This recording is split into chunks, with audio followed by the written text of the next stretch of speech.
Pendant notre deuxième année à l'université, Cassidy et moi nous sommes rencontrés et avons été immédiatement attirés l'un par l'autre. Elle arborait de luxueux cheveux auburn et des yeux bleus, un visage magnifique et une silhouette élancée avec de longues jambes. En un mot, elle était parfaite, du moins à mes yeux. Malgré son apparence frappante, c'était sa personnalité qui m'a vraiment captivé. Elle était intelligente, vive et un vrai plaisir à côtoyer. Je me retrouvais capable de discuter avec elle pendant des heures sur n'importe quel sujet. Cassidy et moi étions inséparables, et après 3 mois de rendez-vous, elle m'a donné son innocence sur la banquette arrière de ma voiture, garée derrière le terrain de baseball de la ville. C'était le moment le plus incroyable de ma vie jusqu'à ce moment-là.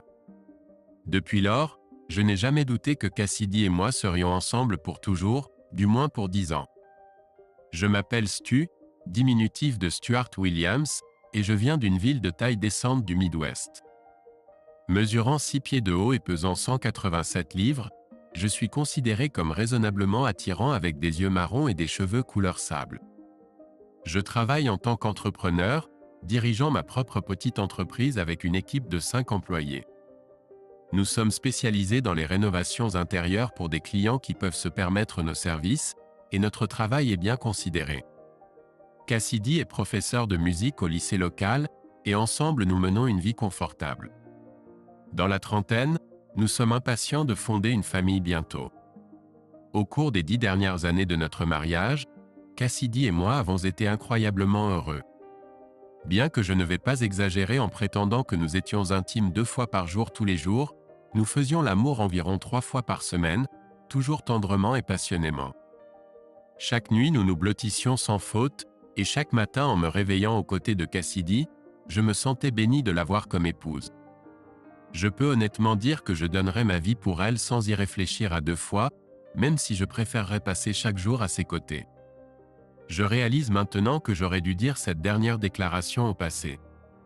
Soudainement quelque chose m'a pris au dépourvu, quelque chose de si inattendu et émotionnellement bouleversant que même maintenant, je ne peux pas dire que je m'en suis complètement remis. En tant qu'entrepreneur dans le Midwest, notre travail se déroule principalement pendant les mois de printemps, d'été et d'automne. Les gens préfèrent ne pas avoir leur maison démolie quand il fait un froid glacial dehors avec 3 pieds de neige au sol.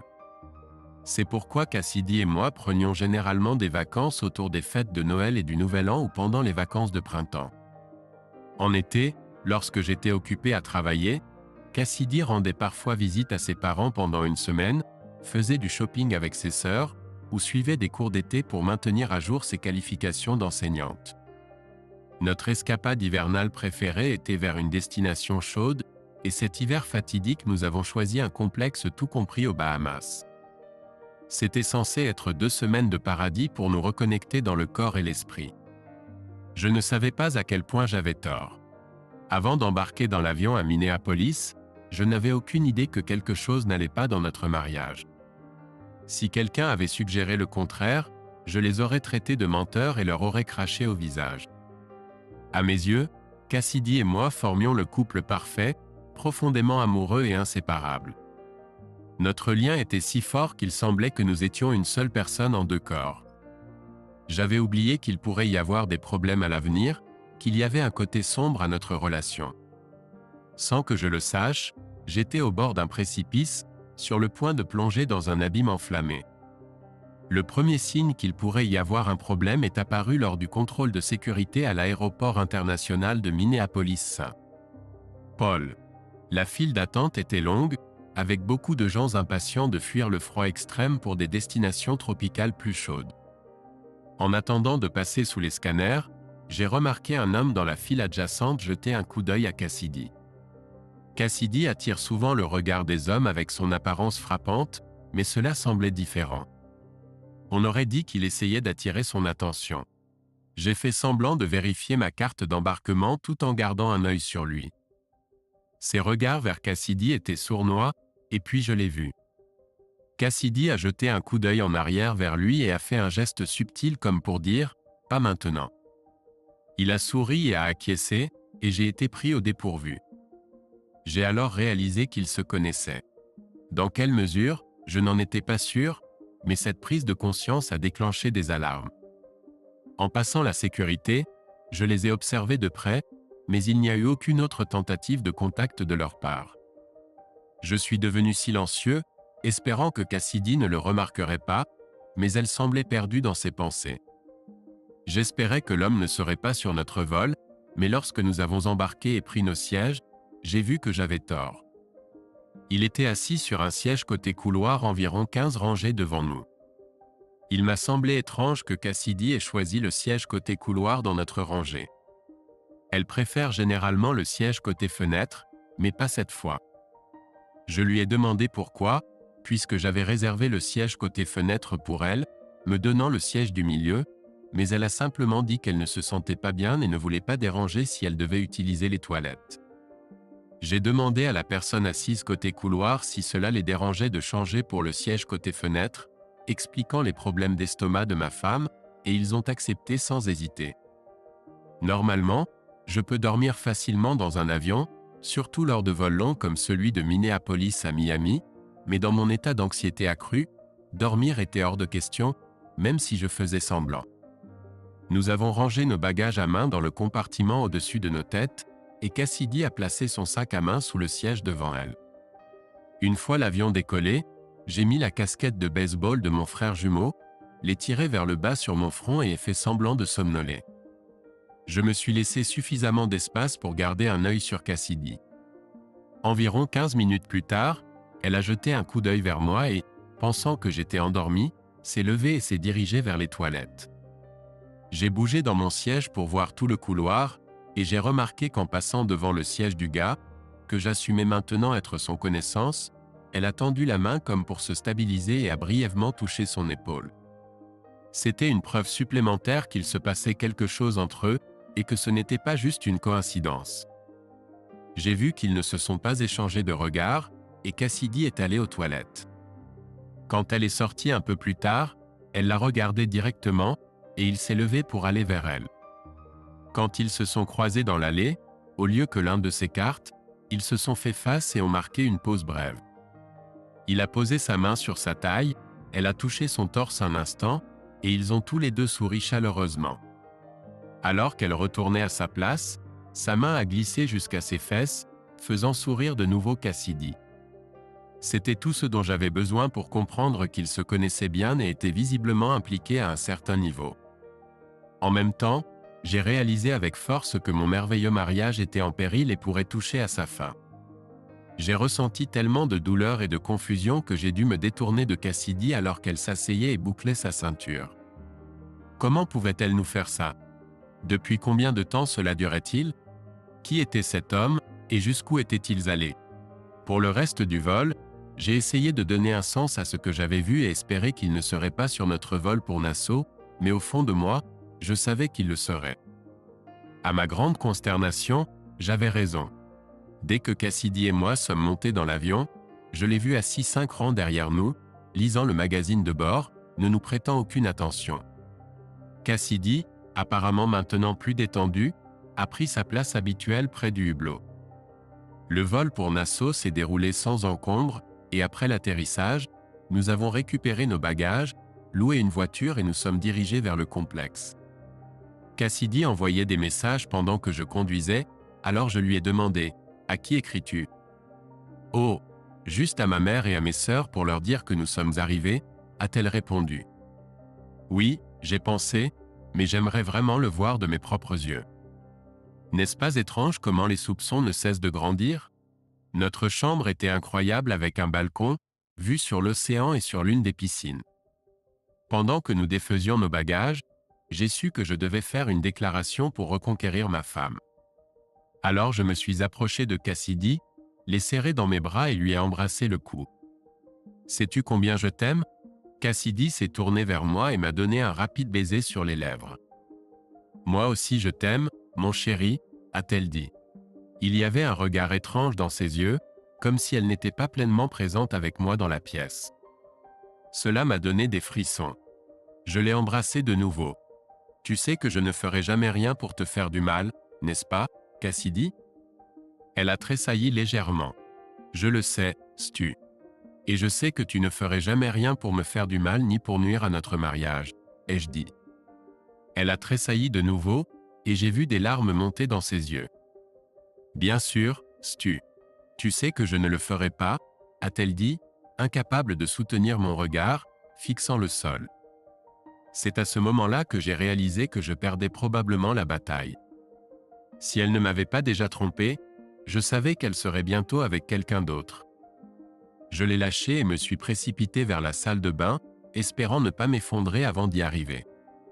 Je suis resté un moment dans la salle de bain, essayant de me ressaisir, me posant les mêmes questions encore et encore. Comment cela a-t-il pu arriver? Qu'ai-je fait pour la pousser à s'éloigner? Pourquoi n'ai-je rien remarqué plus tôt? Mais la question la plus importante, que puis-je faire pour me sauver, ou est-il déjà trop tard? Après m'être lavé le visage, je suis sorti de la salle de bain. Cassidy était là avec une expression étrange. Mon Dieu, Stu, je viens juste d'avoir mes règles et je n'ai pas amené de tampon. Quoi? Ai-je dit. Mes règles, Stu, viennent de commencer. Mais tu les as eues il y a une semaine à peine. Comment pourrait-elle recommencer? Je ne sais pas, mais ça arrive parfois. Peut-être que l'excitation des vacances l'a déclenché. Il faut que j'aille à la boutique de cadeaux chercher des tampons, dit-elle en partant et en refermant la porte derrière elle. Ma première pensée a été, peut-être que c'est une bonne chose. Ça pourrait ralentir sa romance avec son petit ami, qui qu'il soit. Mais ensuite, j'ai pensé, attends, ça n'a pas de sens. Ça ne lui est jamais arrivé avant, et elle a toujours été régulière grâce à la pilule. Pourquoi mentirait-elle à ce sujet? À moins qu'elle ait pensé que le fait d'avoir ses règles m'empêcherait de rechercher de la proximité, pour qu'elle puisse concentrer tout son amour et sa passion sur son nouvel homme. Ça doit être ça. Et si c'est le cas, alors elle n'est pas la femme que j'ai épousée. Personne ne pourrait être aussi sournois et cruel. Elle doit vraiment me mépriser pour me laisser planifier et payer ce voyage, juste pour me mettre à l'écart et tout donner à un homme que je n'ai même pas rencontré. Je me sentais complètement perdu, comme si je devenais fou. Qui était cette femme que j'avais aimée pendant plus de 10 ans? En regardant autour de la pièce, j'ai remarqué qu'elle avait laissé son téléphone à côté de la télévision. Je l'ai allumé, incertain si elle avait changé le code, mais ce n'était pas le cas. Une autre erreur de sa part. J'ai vérifié ses messages et lu les derniers de quelqu'un nommé Nicolas Essner. J'ai fait défiler jusqu'au début de leur conversation, qui avait commencé lorsque nous étions en route vers la station. Nicolas, et bébé, OMG, tu es magnifique. J'ai hâte d'être avec toi. Cassidy, vilain garçon, tu as failli nous faire repérer par Stu à l'aéroport. Nicolas, je n'ai pas pu résister, Shan. J'ai failli t'embrasser dans l'avion quand nous étions dans le couloir. Cassidy, Stu dormait profondément, tu aurais pu le faire, mais ça aurait pu paraître mal aux autres. J'ai bien aimé la petite pression que tu m'as donnée sur les fesses. Un avant-goût de ce qui nous attend. Lol, je dois y aller, nous y sommes presque. Leur conversation a continué après notre arrivée dans notre chambre à la station. Nicolas, je suis dans le hall. Es-tu là? Cassidy, dans ma chambre, Stu est dans la salle de bain, il agit bizarrement. Nicolas, peu importe. Quand vas-tu quitter Stu pour que je puisse t'avoir rien que pour moi? Cassidy, je t'ai dit dès le début que je ne peux pas et ne veux pas faire ça, Tony. Stu est un mari merveilleux. Il m'aime, prend soin de moi et me donne une vie que tu n'aurais jamais pu, Nicolas. Mais mon Johnson est plus grand et meilleur que le sien, et je le fais mieux que lui. Cassidy, oui, personne ne me satisfait comme tu le fais, bébé, tu le sais. Tu m'emmènes dans des endroits où Stu n'a même jamais imaginé m'emmener. Stu et moi prévoyons de fonder notre famille, donc ces 2 prochaines semaines sont juste pour toi, bébé. J'ai dit à Stu que j'arrêterais de prendre ma pilule contraceptive quand nous rentrerions à la maison, mais je l'ai en fait arrêtée il y a presque 3 semaines. Maintenant, tu as l'opportunité de me mettre enceinte. Si tu peux concevoir un enfant avec moi dans les 2 prochaines semaines, alors nous aurons un bébé que Stu élèvera en pensant que c'est le sien.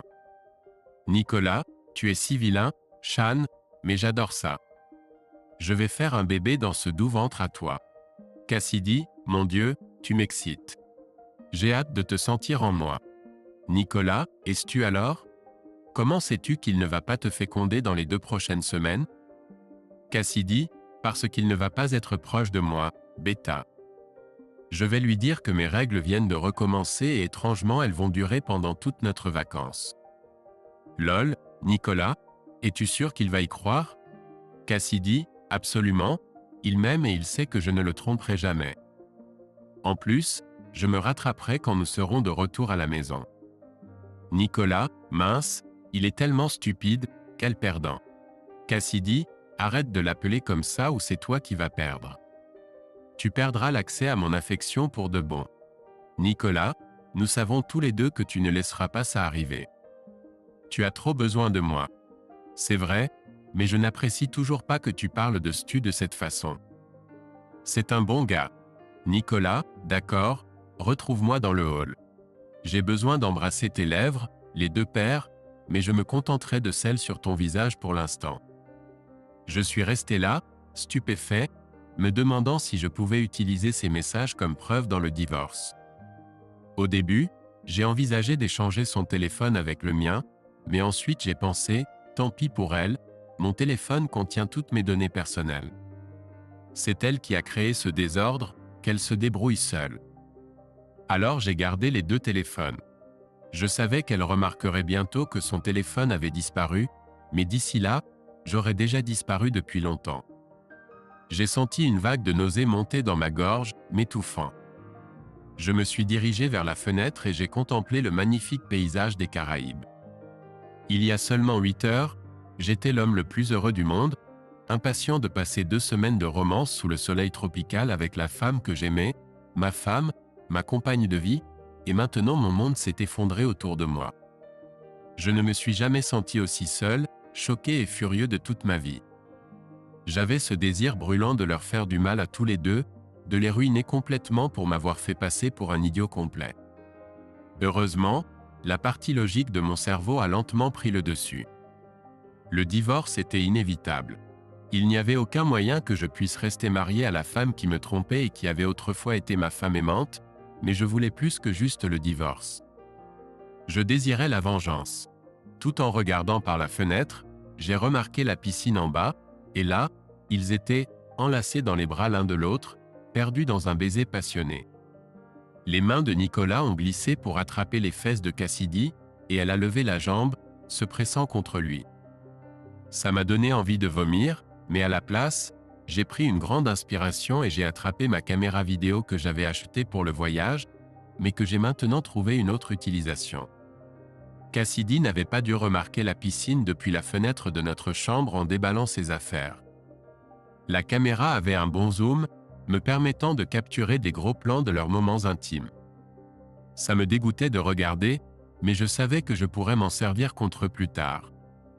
Il me fallait un plan, et vite, mais mon estomac se tordait, et mon esprit se sentait paralysé. Puis, ça m'est apparu. Comment pourrait-il trouver du temps seul si j'étais dans les parages? Il devait avoir un moyen de me tenir occupé pendant qu'il profitait de leur liaison. Alors que j'y réfléchissais, une idée simple m'est venue à l'esprit. Cassidy voulait passer 2 semaines avec son amant, Nicolas, pour concevoir un bébé, et moi je voulais me venger. Alors pourquoi attendre?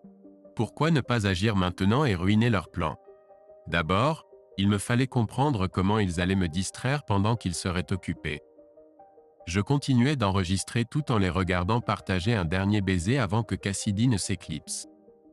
Elle allait revenir d'une minute à l'autre, et je devais me reprendre.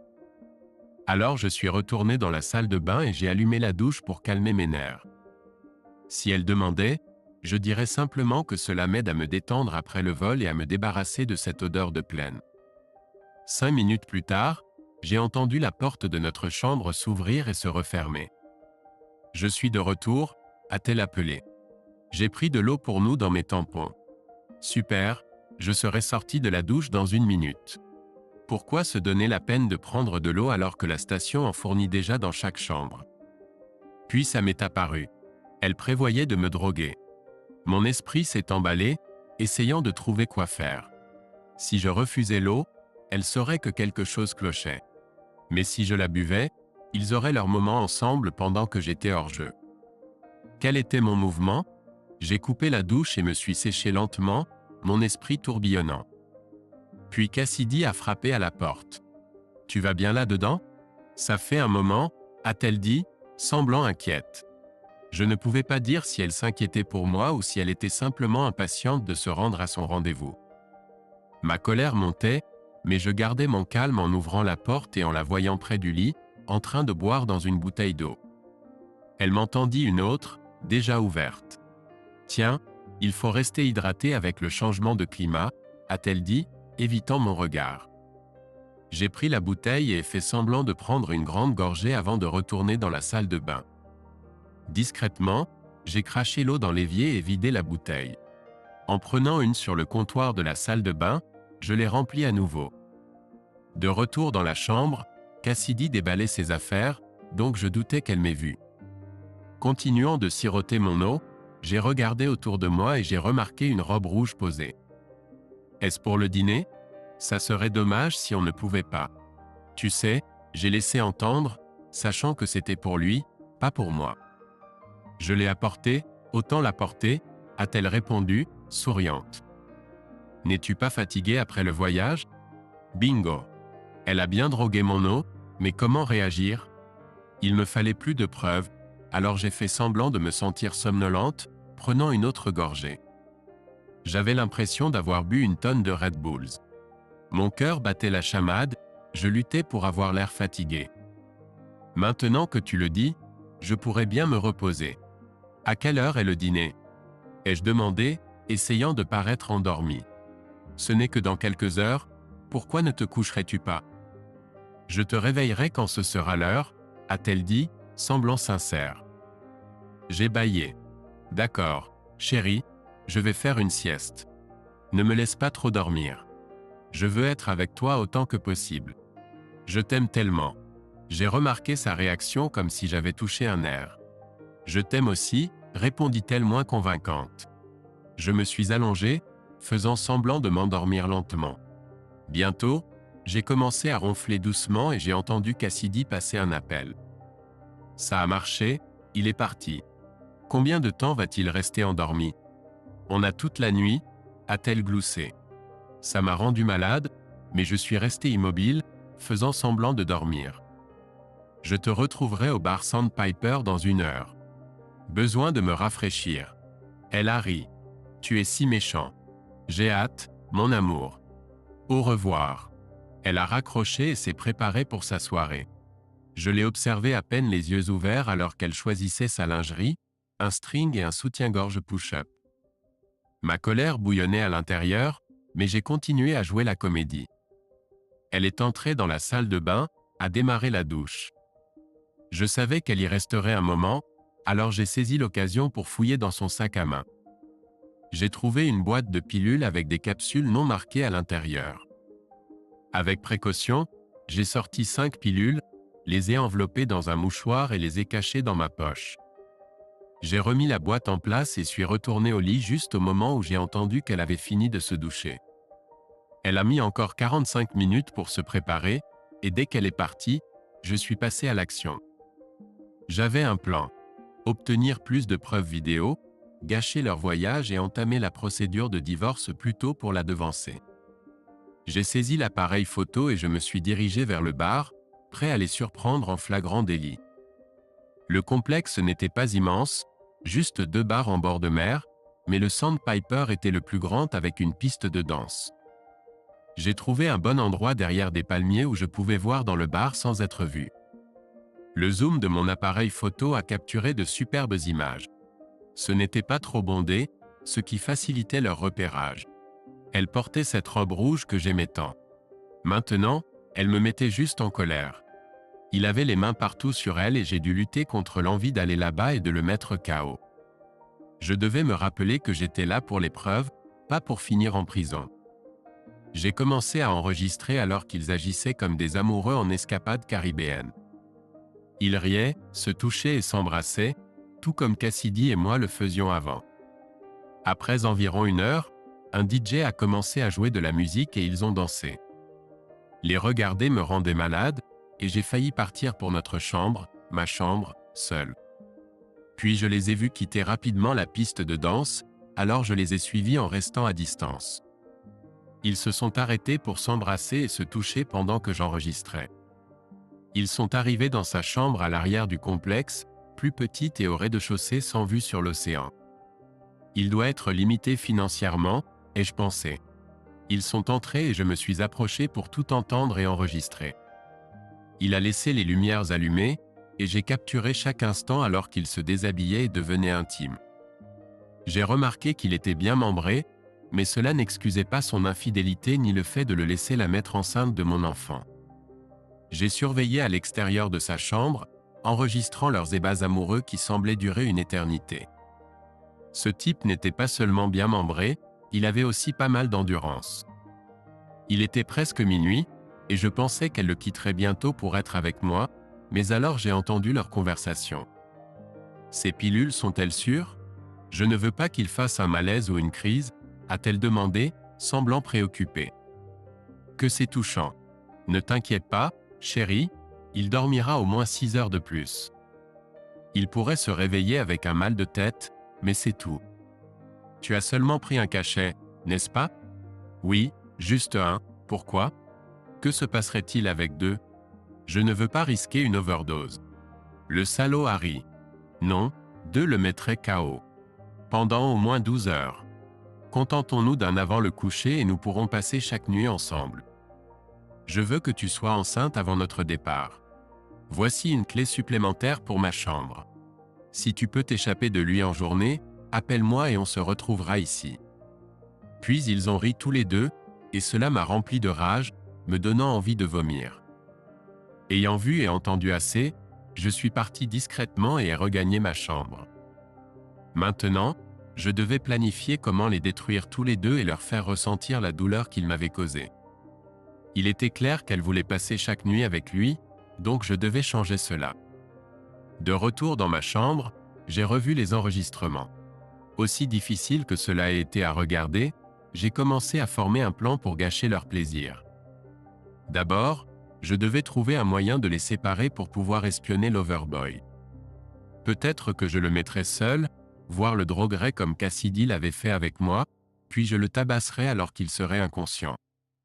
Il ne pourrait pas m'identifier, donc je m'en sortirais. La question était, comment m'assurer qu'ils seraient séparés ? Puis j'ai eu une idée. J'offrirais à Cassidy une journée au spa. Le complexe disposait d'un spa avec des massages, des soins du visage et des services de maquillage. J'avais prévu de lui acheter un forfait en cadeau pour lui montrer mon amour. Si elle refusait, je la culpabiliserais pour qu'elle accepte, tout comme elle l'avait fait avec moi auparavant. Elle n'aurait pas le choix, elle devrait accepter, et cela la tiendrait occupée pendant quelques heures pendant que je m'occuperais de Loverboy. J'ai enfilé mon short et suis resté éveillé au lit, pensant à eux ensemble et à la correction que je lui infligerais. Vers 5 heures du matin, Cassidy est rentrée dans la chambre. Je suis resté immobile comme endormi pendant qu'elle se glissait dans le lit à côté de moi. À 7 heures du matin, j'ai fait semblant de me réveiller. Cassidy dormait toujours, alors je me suis rapidement douché et suis parti au spa. Le spa était ouvert tôt, et j'ai choisi un forfait qui durait environ 3 heures. Le premier créneau disponible était à 14 heures, alors je l'ai pris pour surprendre ma femme. Ensuite, j'ai exploré les lieux et suis retourné à la chambre vers 9 heures du matin. Cassidy dormait toujours, alors j'ai vérifié son téléphone. Il y avait un message récent de lui. « Nicolas, tu étais génial hier soir.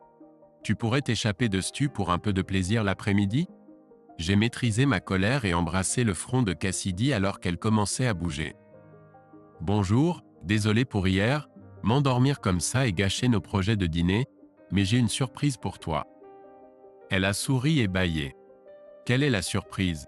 Je t'ai réservé une journée au spa pour me faire pardonner de hier soir et te montrer combien je tiens à toi. » Même dans son état endormi, j'ai remarqué un léger recul et de l'incertitude dans ses yeux. Cela m'a fait réaliser qu'elle pourrait remettre en question ses sentiments pour moi. Je l'ai regardée. « Tout va bien ? Est-ce que le cadeau te plaît ? Je l'adore. J'aurais juste aimé que tu me demandes d'abord. » Elle a esquissé un faible sourire. Si je faisais ça, ça ne serait pas vraiment une surprise. Tu n'as pas besoin de te précipiter au spa tout de suite. Je l'ai programmé pour 14 heures cet après-midi pour qu'on puisse passer du temps ensemble. D'accord ? Elle a acquiescé. Tu es attentionné, merci. Alors qu'elle embrassait ma joue, j'ai cru sentir une odeur suspecte sur son haleine. Quelle personne trompeuse. Va te rafraîchir et on ira prendre le petit déjeuner, ai-je dit en me levant du lit pendant qu'elle se dirigeait vers la salle de bain avec son sac à main. Je savais ce qu'elle tramait, mais je ne voulais pas éveiller les soupçons. Alors, j'ai jeté un coup d'œil par la fenêtre et j'ai vu Nicolas près de la piscine, discutant avec quelques femmes tout en regardant son téléphone. Il semblait indifférent à mon cadeau surprise. Il m'est venu à l'esprit qu'il pourrait être en train de prévoir un plan B au cas où Cassidy ne pourrait pas se libérer pour s'amuser cet après-midi. Ça pourrait être utile. Environ 1 heure plus tard, Cassidy et moi étions au buffet du petit déjeuner à nous servir. Enfin, je me servais. Elle a juste pris quelques fruits et du café. Pas faim, chérie ? C'est à cause de tes règles ? Ai-je demandé. Oui, c'est sûrement ça. Je n'ai pas trop envie de manger, a-t-elle répondu, semblant distraite.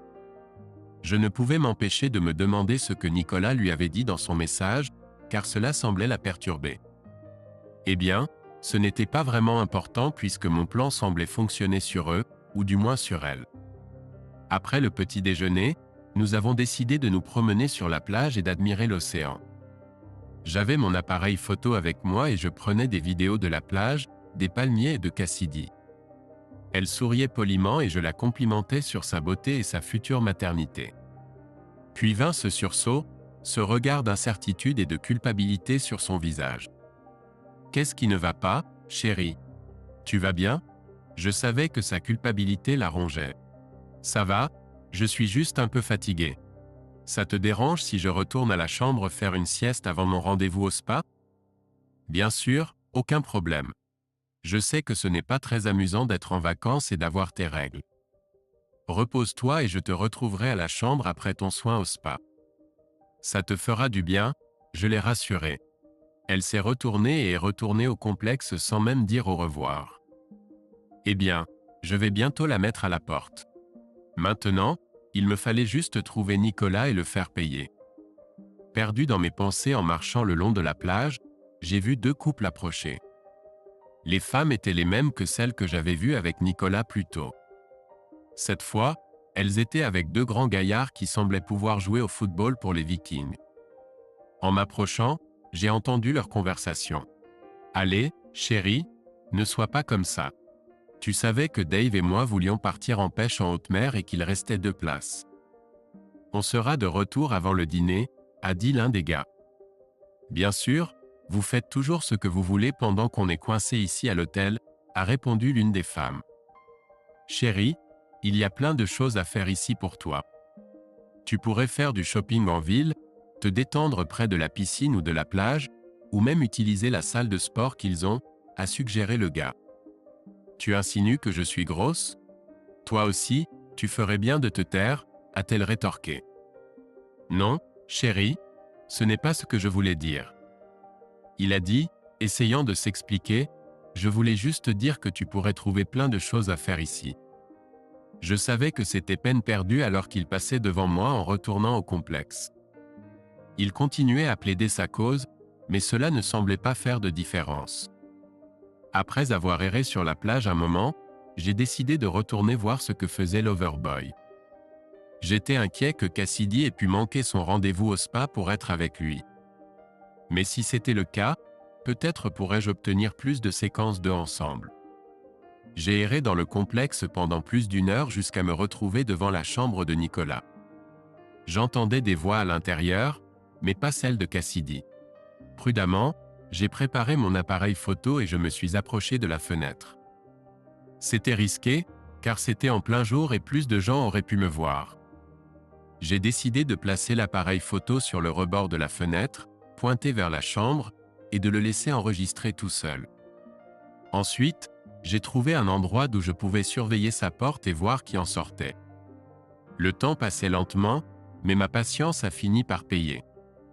Les deux femmes que j'avais vues avec Nicolas plus tôt sont sorties de sa chambre en souriant et en riant. Une fois hors de vue, j'ai saisi l'appareil photo et je suis retourné dans ma chambre.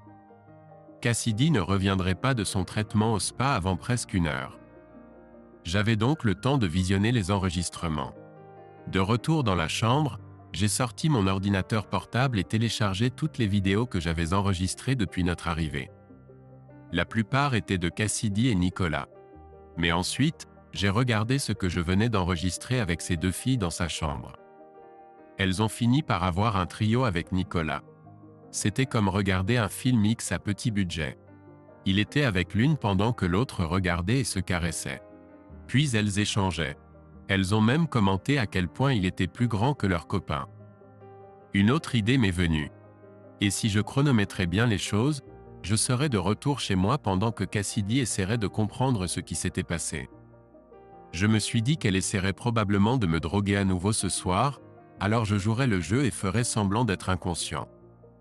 Ensuite, si j'avais de la chance, elle rencontrerait Nicolas au bar pour danser et boire avant de retourner dans sa chambre.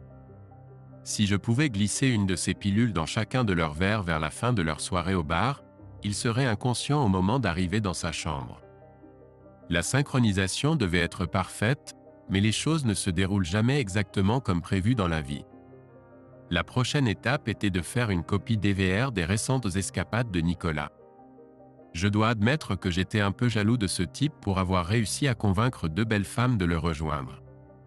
J'ai fait 2 copies de ces activités de l'après-midi sur des disques DVR. Maintenant, il me restait juste à trouver dans quelle chambre les laisser. J'ai également fait une copie de sauvegarde de tout ce que j'avais enregistré sur un autre DVR pour plus de sécurité. Je suis descendu à la réception et j'ai envoyé ce disque à mon frère Franck chez moi avec une note lui demandant de ne pas le lire ni de laisser qui que ce soit savoir que je le lui avais envoyé. C'était au cas où mon plan échouait ou si Cassidy et Nicolas découvraient ce que je manigançais et voulaient me nuire. Si quelque chose m'arrivait, au moins ce disque envoyé à mon frère montrerait qui était derrière tout ça. Vérifiant l'heure, j'ai vu que Cassidy devrait bientôt avoir fini au spa, alors j'ai décidé de faire un tour rapide autour de la station pour découvrir dans quelle chambre ces deux femmes et leurs copains séjournaient. Je suis sûr que leurs copains seraient très intéressés par ce qu'elles faisaient pendant leur partie de pêche en haute mer. Bientôt, j'ai repéré les deux femmes que je cherchais remontant de la piscine, chacune avec leur serviette. En les suivant, je savais qu'elles se dirigeaient vers leur chambre, et effectivement, je les ai vues entrer dans des chambres séparées l'une à côté de l'autre. Cela réglait une partie de mon plan. Maintenant, si tout se passait comme prévu et que Cassidy et Nicolas suivaient la même routine que la veille au soir, je pourrais complètement ruiner le reste du voyage d'ici demain matin. Je suis retourné à la chambre pour appeler la compagnie aérienne et voir quel était le premier vol du lendemain matin. Le meilleur que j'ai pu obtenir était à 10 heures, ce qui était plus tard que ce que j'espérais, mais je l'ai quand même réservé. Ensuite, je suis retourné à la réception pour les informer que ma femme et moi devions partir le lendemain matin en raison d'une urgence familiale à la maison, et que nous partirions à 8 heures. Ils ont été compatissants et m'ont souhaité bon courage. Je les ai remerciés et suis retourné à la chambre. Maintenant, j'étais pleinement engagé dans mon plan, peu importe les obstacles qui se présenteraient. Si les choses ne se passaient pas comme prévu, je prendrais quand même le vol du matin pour rentrer chez moi et devancer Cassidy. Même si je ne pouvais pas mener à bien mon plan, je pourrais lui compliquer les choses avant son retour. Mais si, par chance, tout se déroulait comme prévu, elle serait coincée ici pendant des jours, voire des semaines, pendant que je semais le chaos. Le plan était assez simple. Premièrement, je laisserais Cassidy penser qu'elle m'avait drogué et ferait semblant de m'évanouir, lui donnant ainsi à elle et à Nicolas la chance de passer leur soirée ensemble. Deuxièmement, je retournerai au bar, attendant le bon moment pour droguer leur verre avec ce que Cassidy avait essayé sur moi. Si je chronométrais bien, il s'évanouirait juste avant d'arriver dans sa chambre ou juste après y être entré. Troisièmement, une fois qu'il serait inconscient dans la chambre, je ramènerais Cassidy dans la nôtre, puis je viderais tout ce qui appartenait à Nicolas, portefeuille, argent, passeport, tout ce que vous voulez. Quatrièmement, je trouverai les chambres des deux femmes avec qui Nicolas avait eu le trio et glisserai les DVD sous leur porte, espérant que l'un de leurs copains les trouverait et les regarderait. Ils ne seraient pas ravis de ce que leur copine faisait pendant leur absence. Le numéro de chambre de Nicolas était visible dans les vidéos, donc ils sauraient où le trouver. Cinquièmement, je ferais la même chose à Cassidy qu'à Nicolas, prenant tout ce qu'elle avait apporté sauf ses vêtements et son sac à main. Je laisserai une note dans son portefeuille vide pour qu'elle sache qu'il a fait. Tout étant en place, il ne me restait plus qu'à attendre que le plan se déroule. Cassidy est revenue à la chambre à 17h30, semblant plus détendue et rayonnante que jamais. Ça me faisait mal de penser que notre mariage était fini et que je ne serais plus jamais avec elle. Stu, merci beaucoup pour cette journée au spa. C'était incroyable. Je me sens comme une toute nouvelle femme, dit-elle avec un éclat. Je suis contente que ça t'ait plu. Quand j'en ai parlé la première fois, tu n'avais pas l'air trop enthousiaste, mais je suis heureuse que ça t'ait plu. Je voulais juste te montrer à quel point je tiens à toi, ai-je répondu, remarquant son sursaut mais voyant aussi des larmes dans ses yeux. Merci encore. J'ai vraiment adoré et je t'aime, dit-elle, cette fois-ci avec plus de conviction et de sentiment. Quand tu veux, chérie, nous avons une réservation pour dîner à 19h. Et si on se reposait un peu avant de se préparer? Elle hocha la tête et se dirigea vers la salle de bain avec son sac à main. Quelques minutes plus tard, elle revint avec 2 bouteilles d'eau, m'en tendant une. Bois, je compte bien aller danser ce soir, alors tu ferais mieux de t'hydrater, dit-elle en me faisant un clin d'œil. D'accord, laisse-moi juste aller aux toilettes d'abord, et je ris. Une fois à l'intérieur, j'ai répété le même rituel qu'auparavant, vidant la bouteille et la remplissant d'eau du lavabo. J'ai tiré la chasse d'eau pour que ça paraisse convaincant, puis je suis retourné dans la chambre. J'ai continué à boire mon eau, et après environ 15 minutes, j'ai commencé à simuler le sommeil. Rapidement, je ronflais, faisant semblant d'être endormi, tout en regardant Cassidy se préparer pour ce qui allait s'avérer être son dernier rendez-vous avec Nicolas, bien qu'elle ne le sache pas. Elle est entrée dans la salle de bain et a allumé la douche. Je me suis rapidement levé, ai pris son téléphone, et ai vérifié ses messages avec Loverboy. Cassidy, je ne peux pas m'échapper cet après-midi, Stu m'a offert un forfait spa, je ne pouvais pas refuser. Nicolas, pas de problème, chérie, j'ai d'autres projets pour le moment. On se retrouve ce soir? Cassidy, absolument, j'ai besoin de ce gros Johnson bien dur et de son sperme pour notre bébé. Nicolas, j'ai hâte d'être entre tes jambes et de t'entendre crier mon nom. Après avoir lu ces horreurs, ma rage n'était pas aussi intense car je savais que la fin était proche. Maintenant, tout ce que j'avais à faire était de les suivre jusqu'au bar, de les regarder danser pendant quelques heures, puis de droguer leur verre. Simple, enfin, peut-être pas si simple que ça. J'ai fouillé dans son sac à main et trouvé la carte clé de la chambre de Nicolas. Je l'ai glissée dans ma poche et remis tout en place. Cassidy a mis un peu plus de temps à se préparer, puis a fait quelque chose d'inattendu. Elle s'est assise à côté de moi sur le lit et a doucement touché ma joue. Chérie, après cette semaine, je serai tout à toi, je te le jure. J'avais juste besoin de me libérer de tout ça avant de fonder une famille. J'aurais aimé pouvoir te le dire et que tu comprennes, mais je devais le faire. Ces prochains jours sont pour moi. J'aurais aimé être honnête, mais j'avais besoin de toi plus que tu ne le crois. Je t'aime tellement, mais j'avais vraiment besoin de ça, chuchota-t-elle en m'embrassant sur la joue. Je t'aime, Stu. Au début, j'ai pensé qu'elle avait peut-être deviné que je n'étais pas endormi, mais j'ai réalisé qu'elle essayait de soulager sa conscience coupable, même si c'était un peu tard pour ça. Elle a bientôt quitté la pièce tout apprêtée, et une fois la porte refermée, je me suis levé, habillé et je l'ai suivi de près. Ils se sont retrouvés dans le même bar que la veille, qui était encore plus bondé cette fois-ci. J'ai repéré les 2 femmes et leurs copains depuis la plage plus tôt dans la journée.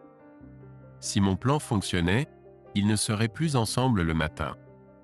Je me suis installé au même endroit que la nuit précédente, me mettant à l'aise avec mon fidèle appareil photo pour enregistrer les événements de la soirée. Comme prévu, la nuit s'est déroulée, et bientôt ils étaient assis à une table à discuter et à rire.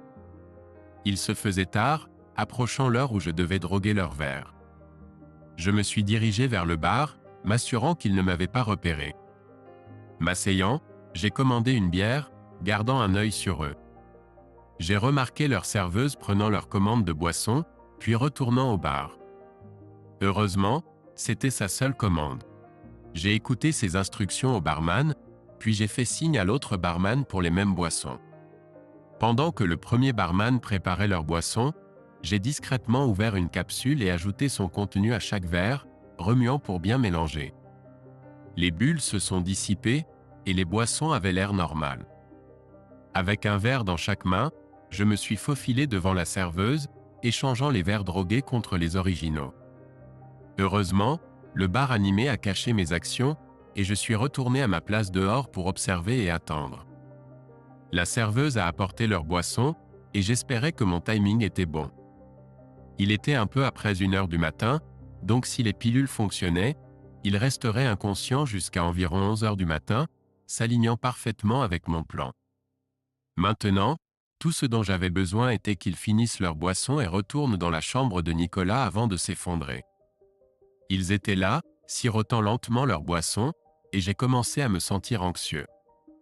Et s'ils ne finissent pas leur boisson? Les pilules vont-elles fonctionner correctement? Puis Nicolas s'est penché vers Cassidy, lui a chuchoté quelque chose, et ils ont rapidement fini leur boisson et ont quitté le bar. Dieu merci. Je me suis dépêché de les suivre alors qu'ils se précipitaient vers la chambre. Cette fois, j'ai remarqué que Cassidy trébuchait et avait du mal à marcher. Nicolas la soutenait, son bras autour de sa taille. Au moment où ils ont atteint sa chambre, Nicolas commençait aussi à tituber. Mon timing pour droguer leur boisson avait été parfait, alors tout ce que j'avais à faire était d'attendre que ça fasse effet.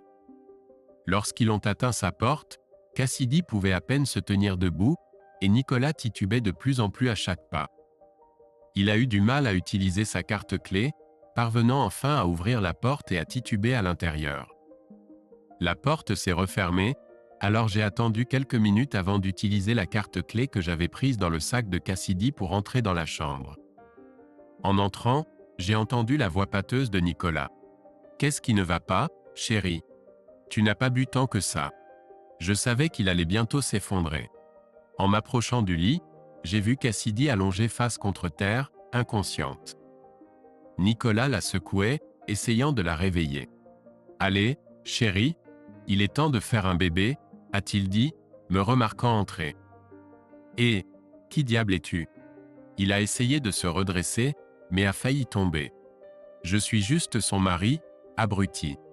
Alors pourquoi ne ferais-tu pas en sorte de t'effondrer pour que je puisse l'emmener d'ici » À ce moment précis, il s'est lentement effondré sur le sol et est resté immobile. En m'approchant du lit, j'ai cherché son téléphone, qui était posé par terre à proximité. Je voulais voir ce qu'il avait dessus, comme des messages et des photos. J'ai commencé à faire défiler des centaines d'images, la plupart inoffensives, jusqu'à ce que je trouve le jackpot. Il y avait un dossier avec des dizaines d'images de femmes à divers stades de déshabillage, et certaines faisaient même des choses différentes avec son Johnson. La plupart d'entre elles, je ne les reconnaissais pas, mais il y en avait plusieurs de Cassidy faisant des choses similaires. En continuant à regarder, j'ai réalisé que certaines des femmes étaient des enseignantes dans la même école où travaillait Cassidy, ainsi que des épouses de certains des enseignants masculins. Eh bien, c'est intéressant. Il semble que Nicolas aime s'amuser avec les femmes des autres hommes. Ça risquait de lui retomber dessus. J'ai vérifié sa liste de contacts pour voir qui y figurait, et j'ai décidé que ces photos, en plus de mes futures ex-femmes, devraient être partagées avec tout le monde sur sa liste. Il m'a fallu quelques minutes pour taguer et envoyer toutes ces images à toutes ces personnes, y compris certains maris des femmes dont il avait pris des photos, ainsi que quelques vidéos de ces femmes lui faisant une fellation. Il allait avoir une sacrée surprise en rentrant chez lui. J'ai envoyé les photos et vidéos de Cassidy sur son téléphone, puis de son téléphone au mien. Je les utiliserai plus tard à mes propres fins. Du chantage, peut-être? J'ai éteint son téléphone et j'ai commencé à rassembler toutes ses affaires, vêtements, articles de toilette et tout ce qu'il avait apporté en voyage, que j'ai fourré négligemment dans sa valise. Ensuite, j'ai vérifié ses poches et pris tout son argent liquide, son portefeuille, ses cartes de crédit, son permis de conduire et son passeport.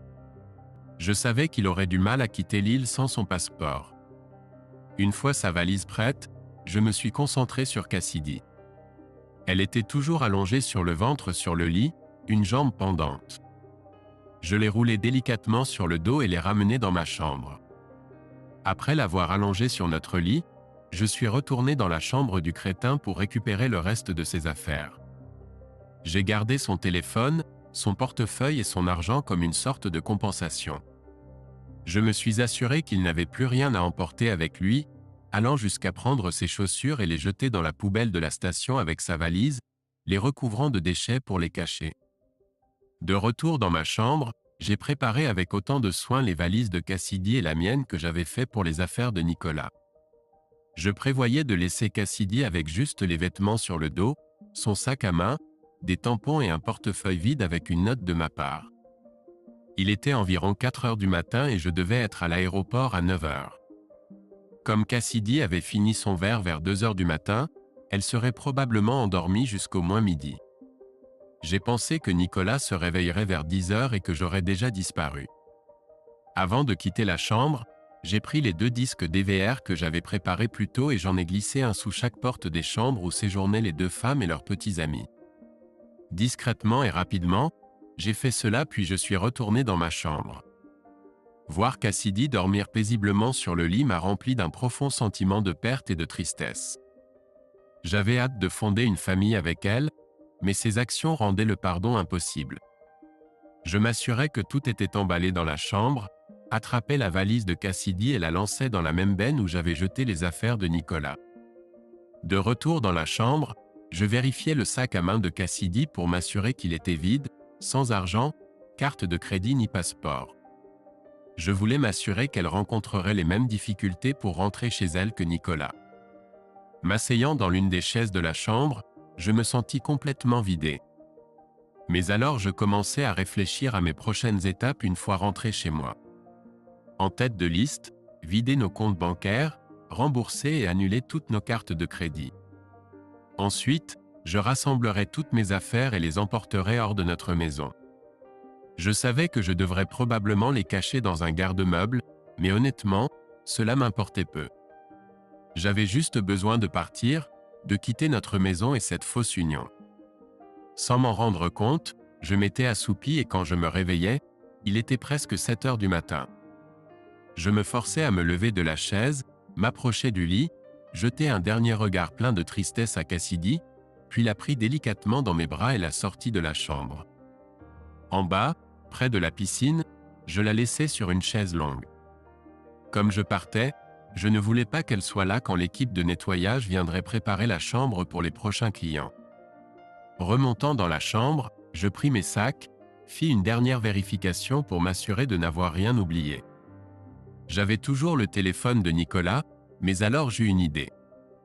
Retournant à la piscine, je pris le téléphone de Cassidy. Je commençais à envoyer toutes ses photos et vidéos à tout le monde dans sa liste de contacts, à quelques exceptions près.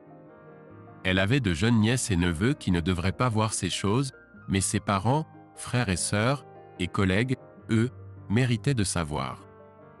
Je me rendis à la réception et demandai un morceau de ruban adhésif. J'enlevai la batterie de son téléphone, mis un petit morceau de ruban adhésif sur les contacts et remis la batterie en place.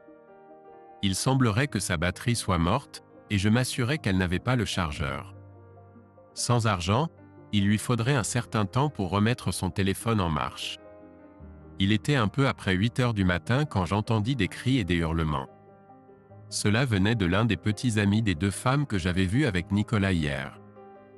On aurait dit que leurs futurs ex avaient regardé la vidéo que j'avais glissée sous leur porte. Trompeuse, dis à ta famille que le mariage est annulé. Je ne veux plus jamais te revoir. Débrouille-toi pour rentrer chez toi. Un homme s'en prenait à sa petite amie. L'autre avait juste ce regard froid et dur tandis que sa petite amie le suppliait. S'il te plaît chérie, ne me quitte pas. Je suis tellement désolé. C'était une erreur stupide, et tu t'es déjà vengé de lui, sanglotait-elle. Tu es une traînée. Retourne avec ton nouveau mec. Il aura peut-être un plus gros engin, mais je doute qu'il fonctionne bien désormais. dit-il, son ton me glaçant d'une pointe de peur. Je me demandais ce qu'ils avaient fait au pauvre Nicolas. Eh bien, je suppose que je ne le saurai jamais. La prochaine chose que j'ai entendue était le hurlement d'une ambulance qui s'arrêtait dehors. Le directeur, je présumais, s'est précipité hors de son bureau et a pressé les ambulanciers vers la chambre de Nicolas. J'espérais vraiment qu'il irait bien. Alors que des curieux commençaient à se rassembler pour voir de quoi il retournait, j'ai discrètement hélé un taxi et me suis dirigé vers l'aéroport. J'ai allumé mon téléphone et j'ai remarqué que j'avais un message vocal. En vérifiant mes messages, j'ai entendu la voix de mon frère Franck. « Stu, qu'est-ce qui se passe là-bas ?» J'ai reçu plein de photos et quelques vidéos explicites de Cassidy. Je veux dire, elle est canon, mais qu'est-ce qui se passe? Tu sais quelque chose à ce sujet? Rappelle-moi quand tu auras ce message. Assis à l'aéroport, en attendant d'embarquer, je l'ai rappelé et lui ai exposé toute la situation compliquée. Comment Cassidy fricotait avec Nicolas pendant nos vacances, essayant de tomber enceinte de lui. Au début, mon frère a cru que je plaisantais, mais quand je lui ai dit de regarder de plus près les vidéos, il était stupéfait. Il s'est excusé pour ce qui s'était passé et m'a offert son soutien.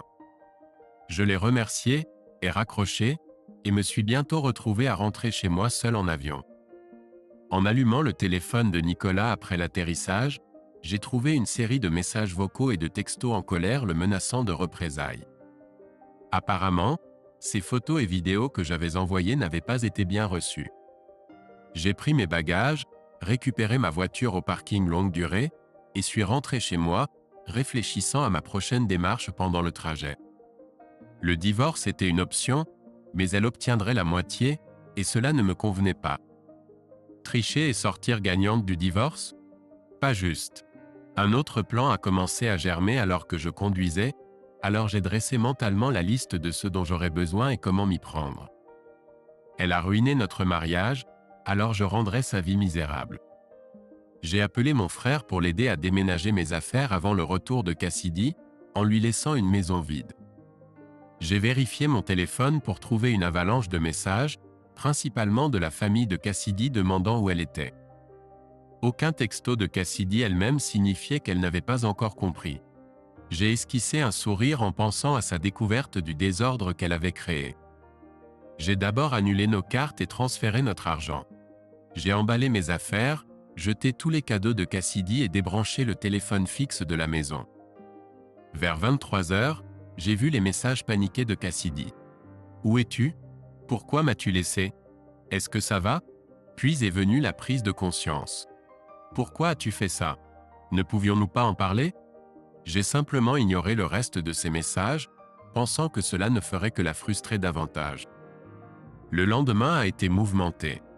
Sans savoir quand Cassidy reviendrait, j'ai dû agir rapidement. D'abord, j'ai pris quelques cartons pour mes affaires et loué une grande unité de stockage. Ensuite, je suis allé à la banque, vidant notre compte joint et transférant le reste sur mon compte professionnel. J'ai pensé à tout fermer et à partir, mais il restait encore des détails à régler avant de pouvoir partir pour de bon. Notre maison était une petite maison de départ. Nous pensions la changer à mesure que notre famille grandissait. C'était basique, 2 chambres, une petite salle de bain et une cuisine. Rien de luxueux. Je rêvais autrefois de la rénover. Mais maintenant, j'avais d'autres projets. J'allais offrir à Cassidy un retour à la maison qu'elle n'oublierait jamais, d'une manière peu traditionnelle.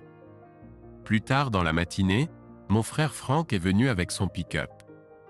Après avoir chargé toutes mes affaires, nous avons fait 3 allers-retours jusqu'à l'unité de stockage. Cela a pris plus de 5 heures. L'après-midi, j'étais officiellement parti. Je n'ai pas parlé à Franck de mes projets pour la maison ou de la surprise pour Cassidy. Je me suis dit qu'il essayerait de me dissuader. Il a quand même demandé mes projets futurs. Je quitte juste la ville pour échapper à ce cauchemar de mariage. Je n'ai pas l'intention de divorcer d'elle, mais je ne serai pas là quand elle rentrera. Elle peut garder la maison, mais c'est tout. Franck a secoué la tête. Ça ne marchera pas. Elle va engager un avocat et te retrouver. Divorce-la simplement et avance. Fuir ne fera qu'empirer les choses quand elle te rattrapera. Ne laisse pas la colère et la douleur dicter tes choix. Sois responsable, prends un avocat et partage les choses équitablement. Pas question. Elle m'a trompé et a essayé de me faire croire que l'enfant d'un autre homme était le mien. Elle n'obtiendra rien. Je ne vais pas divorcer d'elle. Je vais la laisser sans le sou et exposer ses sales petits secrets. Franck savait que discuter était inutile. Je suis têtu quand j'ai pris ma décision. Il est parti en me conseillant de ne pas agir précipitamment. Mais j'avais déjà pris ma décision au moment où je l'ai surprise en train d'embrasser son amant. Maintenant, c'était le moment d'agir. Cette nuit-là, j'ai commencé à travailler sur la maison et j'ai continué jusqu'aux premières heures. Sans savoir quand Cassidy reviendrait, je devais me dépêcher. La neige était de mon côté. Une autre grosse tempête arrivait, ce qui entraînait la fermeture des aéroports. Les vols seraient annulés, me laissant plus de temps pour mon projet. De plus, la neige supplémentaire m'aiderait dans mes plans puisqu'il y avait déjà un pied de neige au sol. Ignorant la plupart des appels, surtout de Cassidy, j'ai finalement décroché, cherchant à obtenir des informations d'elle. Elle a plaidé, admettant son erreur et promettant de tout faire pour arranger les choses. Ses larmes ne m'ont pas ému. J'en avais fini avec elle. Mais j'ai gardé mon calme, laissant entendre une mince possibilité de réconciliation, puis la retirant brusquement. « Pourquoi as-tu fait ça? Ne m'aimes-tu pas » J'ai parlé calmement, avec une touche de tristesse, masquant ma colère. À l'intérieur, je voulais l'insulter et raccrocher. Mais j'avais besoin qu'elle croie en une lueur d'espoir pour nous. Ça ne voulait rien dire, ma chérie. S'il te plaît, pardonne-moi, elle a supplié en sanglotant. Je ne sais pas si nous pouvons arranger ça, ai-je répondu après une pause, la laissant dans l'incertitude. Nous pouvons surmonter ça et notre amour en sortira renforcé, elle a plaidé, sa désespérance évidente. Je ne suis pas sûr. Quand reviens-tu? Ai-je demandé. Je suis bloqué sans passeport ni billet. Ma sœur m'envoie de l'argent car mes cartes de crédit ont été volées. Oh, et annule ces cartes, s'il te plaît, a-t-elle dit, passant de la supplication à la pratique en un instant. Je m'en occuperai. Mais quand penses-tu revenir? Ai-je demandé. Dans quelques jours, une fois que j'aurai un nouveau passeport du consulat, a-t-elle répondu. Préviens-moi quand tu pars, d'accord? Ai-je demandé. D'accord. Stu? Oui? Je t'aime. À bientôt, quand tu seras de retour, ai-je répondu, en raccrochant. Je me suis dit qu'elle ne reviendrait pas avant quelques jours, ce qui était parfait. Cela m'avait donné le temps de terminer mes travaux d'amélioration de la maison et de me préparer à ma nouvelle vie sans elle. Le lendemain, Franck a appelé pour prendre des nouvelles et m'a invité à dîner chez lui. J'ai accepté, désirant un repas fait maison après avoir mangé de la pizza et de la cuisine chinoise pendant plus d'une semaine. Après avoir rassuré Franck en lui disant que je ne ferais rien d'impulsif, Cassidy a appelé. « Salut chérie, bonne nouvelle. Je vais avoir un nouveau passeport dans quelques jours. Tout ce dont j'ai besoin maintenant, c'est un billet d'avion pour rentrer chez moi. Je pourrais être de retour dans quelques jours, peut-être en fin d'après-midi. Peux-tu venir me chercher à l'aéroport? J'aimerais vraiment qu'on parle dès mon retour, a-t-elle dit avec enthousiasme. Je ne pense pas que ce soit une bonne idée, Cassidy. Tu devrais demander à ta sœur de venir te chercher. On pourra parler quand tu arriveras, ai-je répondu, sachant très bien que j'aurais déjà disparu à ce moment-là. D'accord chérie, je t'aime, et je sais qu'on peut surmonter ça si tu nous laisses une chance. D'accord, Stu, a-t-elle supplié. Oui, on parlera quand tu seras de retour. Aucune promesse, ai-je menti, imitant son ton trompeur. Maintenant que j'avais une idée précise de son retour à la maison, j'avais le temps de régler les derniers détails avant de quitter la ville. Tout d'abord, j'ai vendu mon camion de travail et j'en ai enregistré un autre au nom d'un ami. Ensuite, j'ai dû informer mes employés que je fermais l'entreprise en raison du divorce imminent. C'était brutal, mais je devais les informer de ce qui se passait. Ensuite, j'ai contacté un vieux camarade de fac au Colorado qui avait déjà suggéré que nous commencions une entreprise ensemble. Il a été surpris par la situation avec Cassidy car il nous connaissait lorsque nous étions ensemble et pensait que nous étions faits l'un pour l'autre. J'ai demandé si son offre tenait toujours et il m'a accueilli à bras ouverts. J'ai demandé à travailler au noir pour éviter que Cassidy découvre où je me trouvais et réclame de l'argent. Tout étant arrangé, il ne me restait plus qu'à partir.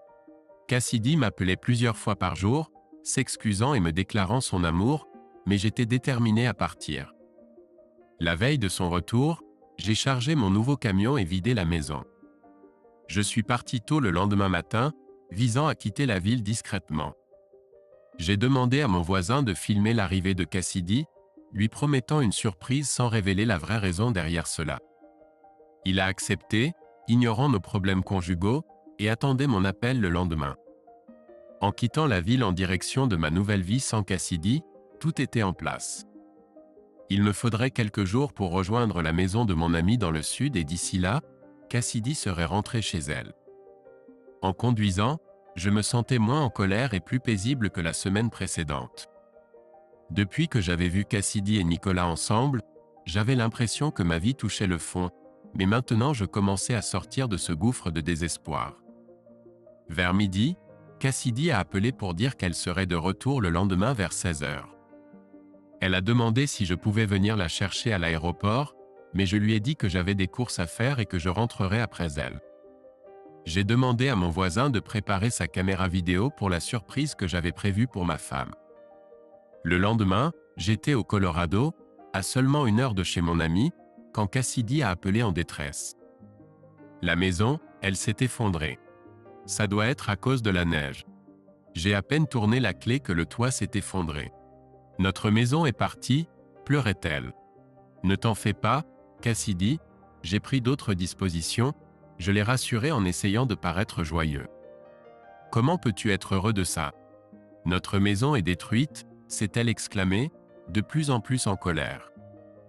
Eh bien, tu vois, notre maison ne s'est pas simplement effondrée à cause de la neige. J'y suis pour quelque chose. J'ai arrangé la maison pour qu'elle s'effondre quand elle déverrouillerait la porte. En utilisant des supports temporaires dans le sous-sol et en coupant les montants du plancher, j'ai mis en place un système où tourner la clé activait un treuil relié à la serrure de la porte d'entrée.